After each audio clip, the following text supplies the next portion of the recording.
नमस्कार बच्चों, स्वागत है आपका अपने यूट्यूब चैनल हरियाणा सेंट्रल पर। करंट अफेयर की सीरीज़ को आगे बढ़ाते हुए करते हैं 1 दिसंबर 2022 के नेशनल करंट अफेयर के कुछ इंपॉर्टेंट क्वेश्चन जो कि आपको आगामी एग्जाम में देखने को मिलने वाले हैं। देखिए, स्टार्ट करते हैं फर्स्ट क्वेश्चन के साथ। NITI Aayog release state study report on carbon capture utilisation and storage. तो क्वेश्चन पहला आपसे किस तरह पूछ लेगा कि जो carbon capture and utilisation storage पे रिपोर्ट है वो कौन सी संस्था जारी करती है? तो नीति आयोग जारी करती है, ये आपको पता है। ठीक है, नेक्स्ट देख लेते हैं। On November 29 2022 the national institution of transforming India NITI Aayog release study report title carbon capture utilisation and storage policy framework and its deployment mechanism in India. It is represent prepared by the M N. Dastur and company private limited which received the financial standard the research scheme of NITI Aayog. इन्होंने ये बनाई है। ठीक है, अब इस report में क्या है? It explored the importance of CCUS carbon capture and utilization as an emission reduction strategy to achieve deep decarbonization from to hard to abate sector। जो कुछ ऐसे सेक्टर हैं जो बहुत ज़्यादा कार्बन क्या करते हैं, हमारे रिलीज़ कर रहे हैं। तो इस स्कीम से क्या होगा, उनको उनके जो रिडक्शन लेवल है उनमें कमी लेके आना है। जो एमिशन करती हैं वो रिलीज़ करती हैं, एमिशन मतलब रिलीज़ करती है, उस लेवल में क्या लेके आनी है, कमी लेके आनी है। ठीक है, What is CCUS? It is the process of capturing the carbon dioxide। CCUS क्या है? ये कैप्चर करेगी कार्बन डाइऑक्साइड को release due to industrial activities and power generation using fossil fuel before it is release in the atmosphere. Atmosphere में release होने से पहले क्या कर लेगी? ये कैप्चर कर लेगी। ठीक है, the captured CO2 is then use to make commercial marketable product. अब जो कैप्चर की है CO2, अब उसका यूज़ किया जाएगा कमर्शियली मार्केट में जो यूज़ होते हैं प्रोडक्ट उनको बनाने में। ठीक है, this product include green urea, जैसे ग्रीन यूरिया बनाया जा सकता है, food and beverage form application, building material, concrete या aggregates, chemical, methanol, ethanol, polymer including bioplastic enhanced oil recovery EOR। ठीक है, तो ये इससे बनाया जा सकता है। अच्छी स्कीम है। ठीक है, globally there are about 21 CCSU facility carbon capturing utilisation support system है 21 ऑल ओवर द वर्ल्ड। ठीक है, with the capacity of capture about, और उनकी कैपेसिटी कितनी है? 40 MTPA million ton per annum of CO2 और ओनली 0.1% ऑफ द 40 GDP का ton per annum. ये इनकी कैपेसिटी से कोई वो नहीं है। आपको ये जो स्कीम है इसको आपको याद रखना है और इसका एम क्या है। ठीक है यार, ये जो रिपोर्ट है इसका एम क्या है। नेक्स्ट क्वेश्चन है आपके लिए। 53वां edition of international film festival of India hosted in Goa में होस्ट हुआ था 20 से 28 नवंबर को। ठीक है, 53वां international film festival of India, ये देखिए peacock national bird of India. IFFI is an annual film festival, annual है ये, याद रखना, which has been organise with the philosophy of Vasudeva Kutumba the world is one family. Bharat का जो एक ध्येय है वासुदेवा कुटुंबा, उसके साथ ये पूरा होता है, the world is one family. ठीक है, IFFI jointly organise by the national, और इसके साथ इसको ऑर्गेनाइज कौन करता है? तो नेशनल फिल्म डेवलपमेंट कॉर्पोरेशन और इंटरटेनमेंट सोसाइटी ऑफ गोवा और नेशनल फिल्म डेवलपमेंट कॉर्पोरेशन ने मिलकर इसको ऑर्गेनाइज किया है। ठीक है, नेक्स्ट देख लेते हैं। The silver peacock for the best director was awarded to Nader Saeivar for his work on the Turkish film no end. Best director के लिए international film festival of India में एक अवार्ड है। ठीक है, तो उस अवार्ड का नाम है बेस्ट डायरेक्टर के लिए सिल्वर पीकॉक अवार्ड, और ये जाता है किसको? Best director. और तो ये किसे दिया गया है? नादेर शेवियर को दिया गया है। तुर्किश फिल्म बनाई है इन्होंने नो एंड। ठीक है, बाई पाया, ठीक है, तुर्किश में इसका नाम है। ठीक है, नो एंड के लिए। The film detail the manipulation and mechanism machination of Iran secret police, Iran की जो सीक्रेट पुलिस है उससे रिलेटेड उसके ऊपर ये फिल्म है। तो इसके लिए silver peacock award best director award दिया गया है। Silver peacock for best male actor award goes to Vahid Mobasheri. ठीक है, वाहिद मोबासेरी को ये दिया गया है। नो एंड जो फिल्म बनाई है उसी के ये एक्टर हैं। Daniela Marin Navarro 19-year-old debut actor who play 16-year-old Eva in the Spanish film I have electric dreams was named best actor female. Best actor female किसको दिया गया है? Daniela Marin Navarro. किसको दिया गया है? डेनियला मारेन नवारो को। ठीक है, किसके लिए? I have electric dreams film के लिए। उसके बाद special jury award has been given to Filipino director Lav Diaz for when the waves are gone के लिए स्पेशल ज्यूरी अवार्ड दिया गया है डायरेक्टर लाव डायाज को। किसके लिए? When the waves are gone, इस चीज़ के लिए, इस फिल्म के लिए। ठीक है, ये आपको फैक्ट यहाँ से याद कर लेने, कोई ना कोई आपको जरूर क्वेश्चन में मिल जाएगा। नेक्स्ट क्वेश्चन है India's maternal mortality ratio decline 97 पर लाख लाइव बर्थ इन 2018 से 20 में 97 पर लाख लाइव जो पैदा हुए बच्चे उन 97 का डिप आया है। ठीक है। Special bulletin on maternal mortality in India 2018 which was released by the office of registrar general and census commission of India. As per it the maternal ratio has decline from 130 per lakh live birth 130 से लेके अब कितने पे आ गई है 97 पे। एक अच्छा रिस्पॉन्स है ये, ठीक है, मोर्टेलिटी रेट के regarding.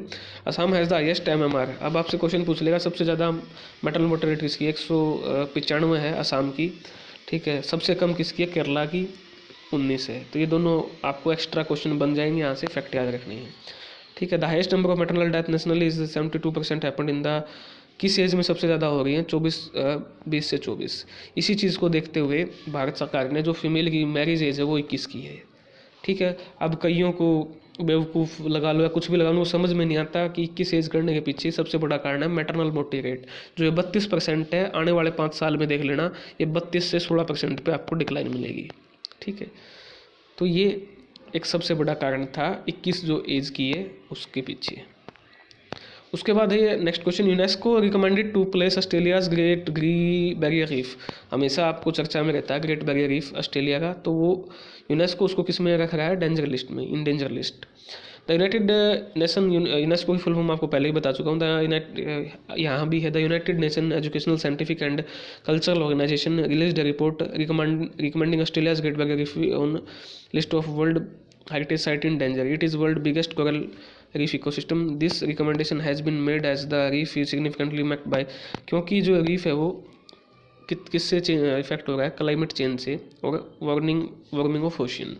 The report followed the UNESCO 10-day visit to reef. UNESCO के मेंबर ने 10 दिवसीय विजिट किया था वहाँ पर, ठीक है। तो उसके बेस पे ये क्या है, रिपोर्ट तैयार की गई है या रिकमेंडेशन। नेक्स्ट है WHO rename monkey pox as mpox citing racism discrimination concern. Monkey pox जो नाम था डिजीज़ का, उससे रेसिज्म और डिस्क्रिमिनेशन कंसर्न बढ़ रहे थे, इस वजह से जो WHO है उसने मंकी पॉक्स का नाम एमपॉक्स कर दिया। The world health organisation has renamed monkey pox as mpox citing concern the original name of the decade old animal disease could be constructed as discriminate racist. इसका use discriminatory और racist के रूप में हो सकता है। According to the United Nations statement, mpox was its new preferred name for monkeypox, and that both names would be used for the last year as the previous name is phased out. So far, there have been more than 80,000 cases identified in dozen of country. काफ़ी country में है, ठीक है, 80,000 से ज़्यादा cases. The first human monkeypox case आया था 1970 में, ठीक है। इतने फैक्ट आपको यहाँ से याद रखने हैं। नेक्स्ट क्वेश्चन आपका क्या बन सकता है, India extend financial assistant worth USD 100 million की फाइनेंशियल असिस्टेंट किसको दी है, मालदीव को दी है, इकोनॉमिक चैलेंज को से निपटने के लिए। आपको इतना याद रखना है, ठीक है। Next question, yes bank partner with, yes bank ने किसके साथ पार्टनरशिप की है, टट लैफिन के साथ, to launch first comprehensive technology platform. तो आपसे क्वेश्चन क्या पूछेगा, स्पष्ट मैं आपको बता देता हूँ, ज़्यादा आपको इसमें डीप जानने की जरूरत नहीं है। ईजी श्योर नामक पहल कौन से बैंक ने लॉन्च की है, ये पूछेगा आपसे, ठीक है। तो ईजी श्योर नामक पहल यस बैंक और टट लैफिन ने मिलके ये शुरू की, आपको यहाँ से इतना याद रखना है। Next question, Tata group and Singapore airline agree to merge Air India and Vistara. देखिए जी, जो टाटा ग्रुप है, ठीक है, सिंगापुर एयरलाइन, उन्होंने क्या किया है, जो एयर इंडिया एयरलाइन और विस्तारा है उनको मर्ज करेंगी, ठीक है। अब इसको डिटेल में देख लेते हैं। Singapore airline and Tata sons agree to merge Air India and Vistara, investing 20,585 million in Air India as a part of transaction, ठीक है। तो इन दोनों का मर्जर होने वाला है, आपको इतना याद रखना है, ठीक है, विस्तारा एंड एयर इंडिया का। नेक्स्ट क्वेश्चन आपका बन जाएगा, JAXA uses steam to successfully propel its moon spacecraft.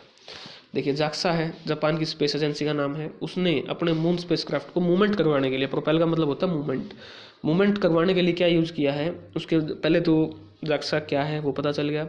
उसके मून स्पेसक्राफ्ट का नाम क्या है, इक्वेल्स, ठीक है। तो उसको मूवमेंट करवाने के लिए स्टीम का यूज़ किया है, यानी भाप का यूज़ किया है उसको मूवमेंट करवाने के लिए, ठीक है। डिटेल में देख लेते हैं। Japan aerospace exploration agency JAXA has successfully use steam मतलब water to propel its CubeSat equilibrium lunar earth 0.6 spacecraft EQUULEUS that was launched as one of the payload aboard national aeronautic and space administration NASA Orion spacecraft के साथ, ठीक है। The world first successful orbit control beyond low earth orbit LEO using a steam water propellant using, पहला है ये world का first जो steam water को प्रोपेलेंट के रूप में यूज़ कर रहा है, इसलिए ये इंपॉर्टेंट हो जाता है, ठीक है। नेक्स्ट क्वेश्चन आपका मेल्ट वाटर चैंपियन क्लास 2 2022 किसने जीता है? तो मैग्नस कार्लसन ने जीता है, इतना आपको याद रखना है। नेक्स्ट क्वेश्चन बनेगा नेशनल ऑर्गन डोनेशन डे आपका कब मनाया जाता है? तो 27 नवंबर को नेशनल ऑर्गन डोनेशन डे मनाया जाता है, प्रोत्साहित किया जाता है ऑर्गन डोनेशन के लिए। और वर्ल्ड ऑर्गन डोनेशन डे 13 अगस्त को एनुअली, ठीक है। लास्ट क्वेश्चन आपका इस स्लाइड का, Meghalaya cabinet approves mental health and social care policy. तो आपसे क्वेश्चन क्या पूछ लिया जाएगा, हाल ही में किस राज्य ने mental health and social care policy launch की है?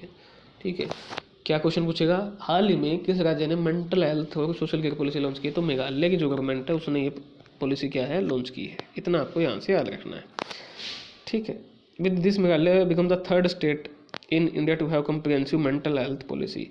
तीसरी स्टेट बन गई। सबसे पहली स्टेट कौन सी थी मेंटल हेल्थ पॉलिसी को लॉन्च करने वाले? केरला, उसके बाद कर्नाटका, और अब क्या आ गया, मेघालय, ठीक है। चलो, तो ये question world mental health day के अवसर पर ये अनाउंस किया था, 10 अक्टूबर को वर्ल्ड मेंटल हेल्थ डे मनाया जाता है। ये एक और क्वेश्चन आपको यहाँ से बन सकता है। तो ये 1 दिसंबर के कुछ इंपॉर्टेंट क्वेश्चन थे, डिटेल में आपको करवा दिए गए हैं, ठीक है। HCS लेवल तक के क्वेश्चन यहाँ से कवर हो जाएंगे आपके। अब आपके ऊपर डिपेंड है आप कितना इस चीज़ का फ़ायदा उठाते हैं। ये जो क्वेश्चन है ये अफेयर्स क्लाउड नामक वेबसाइट से उठाए हैं, आप वहाँ से भी इनको पढ़ सकते हैं, ठीक है, ठीक है, अफेयर्स क्लाउड नाम से। अगर आपको वहाँ नहीं पढ़ना है या इतना टाइम नहीं है तो आप यहाँ से इनको पढ़ सकते हैं, नोट्स बना सकते हैं। कोई भी डाउट हो तो बताएं कमेंट सेक्शन में। धन्यवाद।